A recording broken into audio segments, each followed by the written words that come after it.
European leaders pledged on Thursday to stand by Ukraine and spoke of a new era of military preparedness spurred by Russia's invasion and Donald Trump's abandonment of what had once been a U.S. ally in Kiev. We want a peaceful strength.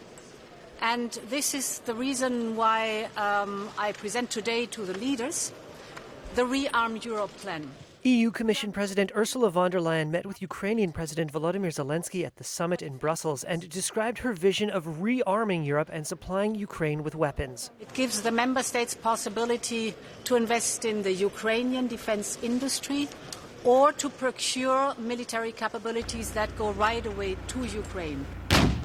We made a strong signal to Ukrainian people, to Ukrainian warriors, to civilians, to all our families. And it's great that we are not alone. We feel it and we know it. Thank you so much for everything. According to NATO, Washington provided more than 40% of military aid sent to Ukraine last year. If you didn't have our military equipment, this war would have been over in 2 weeks. In 3 days. I heard it from Putin. In 3 days. But President Donald Trump abruptly ended that arms supply following an Oval Office shouting match with Zelensky last week that led to a reversal in American support and stunned American allies. In the days since, that shock has hardened into new resolve, driven by fears that Russia, emboldened by its war in Ukraine, may attack an EU country next, and that Europe cannot rely on the U.S. to come to its aid.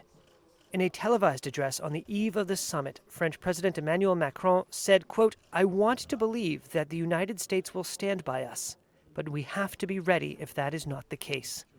And in a sign of the gravity of the moment, Macron said that France was open to discussing extending the protection offered by its nuclear arsenal to its European partners.